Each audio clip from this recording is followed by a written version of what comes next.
and the omnibus. So I was forced into the Archers when I was a child. And look, it's come back to bite me later on. I'm awash with the stuff. The Archers is the world's longest-running radio show, with more than 15,000 episodes broadcast. Despite being a rural flavour show, The Archers is recorded in the heart of the UK's second-largest city, Birmingham. All right, welcome in everyone to another deep dive. Today we're headed to the charming and sometimes chaotic world of Ambridge. Ooh, Ambridge. Sounds delightful. Well, it can be. Thanks to one of our fantastic listeners, we've got our hands on some audio straight from the source, BBC Radio 4's The Archers. The Archers. A classic. Oh yeah, it's like a window into village life, all its little dramas and secrets. We're basically eavesdropping, but, you know, for educational purposes. I love it. A deep dive into the heart of Ambridge. What could be better? Exactly. We're going to dissect these conversations, see what's really going on and why it matters, not just to the people in Ambridge, but maybe even to us out here. Because let's be real, no matter where you live, small town life has its own special kind of drama, right? Oh, 100%. We're talking about community, those unspoken rules, the way relationships work, and how people just deal with life's curveballs when everyone knows your business. It's that human element. Ambridge might be fictional, but the way these characters react, well, is something we can all relate to on some level. Okay, so let's jump right in. First up, we've got some serious cricket drama brewing. Ooh, cricket drama. That sounds intriguing. It is. Freddie, the new captain, well, he's not exactly winning any popularity contests right now. Oh, why is that? He's just kicked Jolene off the team. Apparently she missed 2 practice sessions. Nets, they call them. Uh-oh, 2 strikes and you're out. You got it. But Jolene's not having it. She's arguing that one of the missed practices shouldn't count because this new rule was sprung on them. Which, you know, fair point, new rule. How well is it communicated? Right, like when does a rule actually become a rule? It's that balance between structure and fairness, especially in a small community where everyone's connected. So what's Freddie's excuse? He's all about the rules, claims he checked with Lily, you know, Lillian. Yeah. And she said the rule was in effect. He even says he can't make exceptions, even for family, since Jolene's a relative. Sounds like he's trying to cover his bases, maybe avoid a tough conversation. You could say that, but hold on, because this is where it gets good. Turns out Tracy, another player, who's actually pretty decent, she missed a practice too. No way. So is Freddie gonna boot her off too? Well, that's the million-dollar question, isn't it? Talk about putting his money where his mouth is. If he's all about the rules, there shouldn't be any special treatment. Oh, this is gonna be juicy.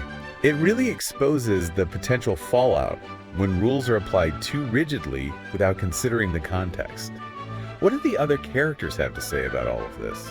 Okay, so Lillian, she was kind of amused by Freddie's tough guy act at first, but now, not so much. Yeah, can't imagine this is what she had in mind. She actually calls him, and I love this, a little weasel on a tangle web, which, I mean, perfectly sums it up, right? It's such a great visual, and it speaks to how these seemingly small actions can have these huge unintended consequences in a tight-knit group.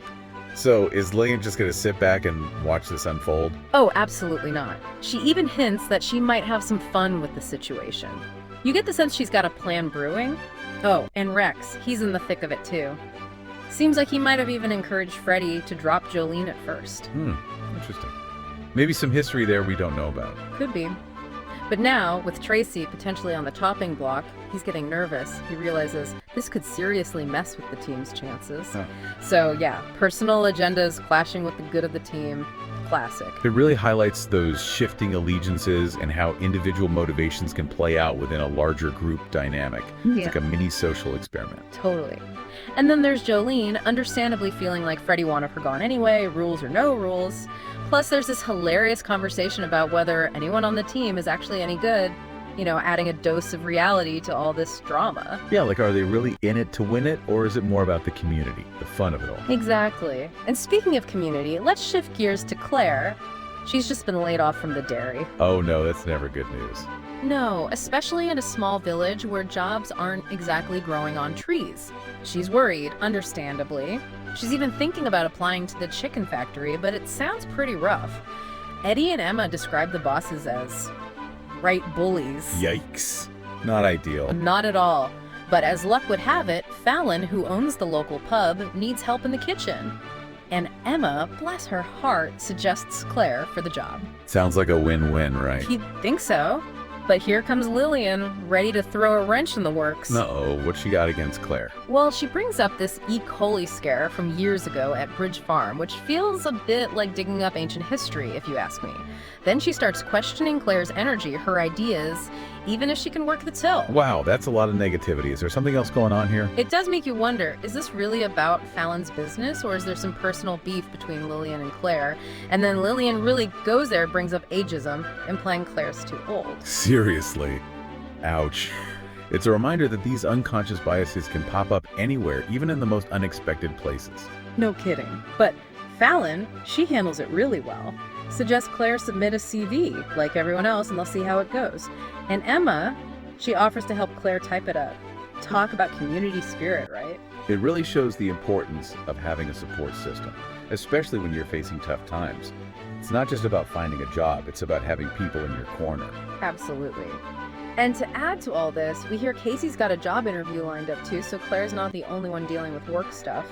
So even in a small place like Ambridge, life keeps throwing curveballs. It's a reminder that these everyday challenges are universal. We might not all live in a village, but we all deal with job searches, changing relationships, and the complexities of community life.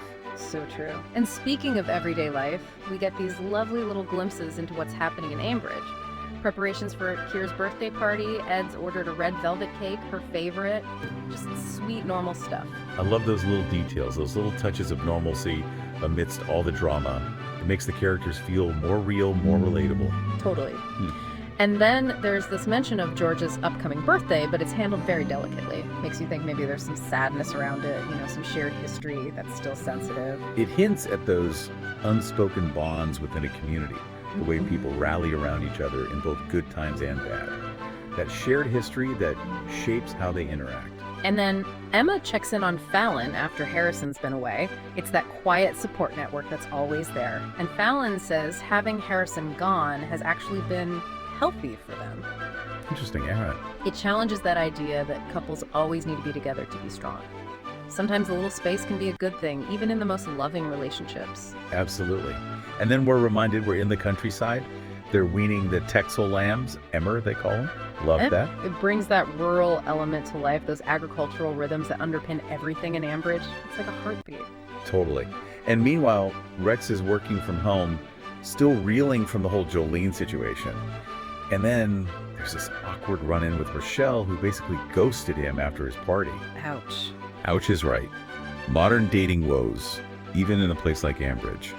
It's a reminder that no matter where you live, those feelings of rejection and social awkwardness are universal. So true. And Lillian can't stay quiet for long. She says straight up that Freddie needs a kick, and guess what?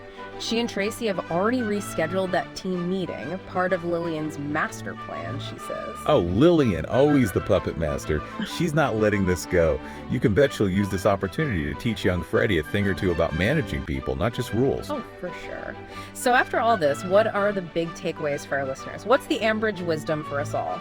Well, I think this little peek into Ambridge shows us that even in a place that seems peaceful, there's always something bubbling beneath the surface.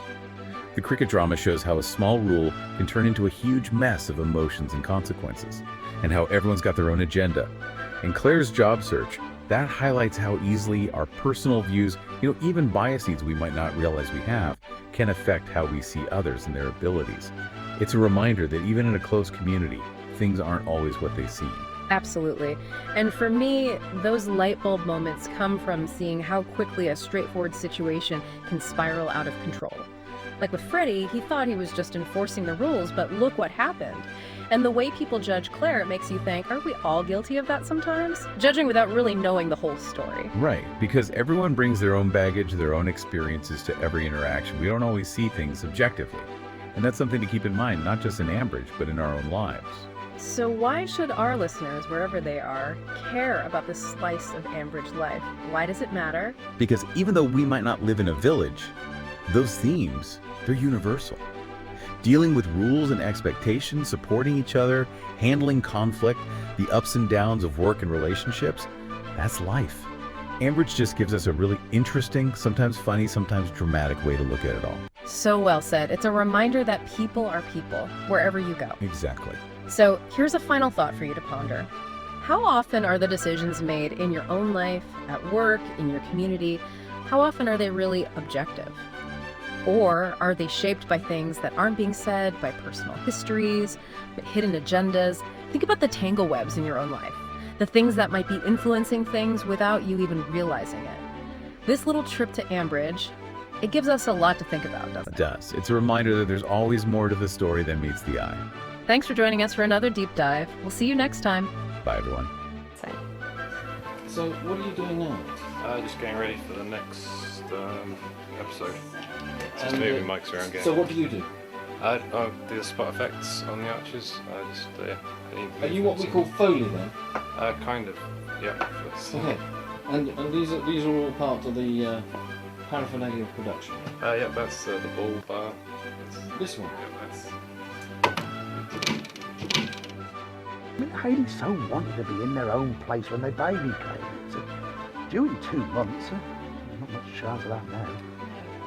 I mean, it would have been a stretch for him financially, mind, but I just wish there was something practical I could do to help him get along. I think The Archers has had this immense popularity over the years, basically because it has always very accurately reflected the reality of life and living in a rural community at whatever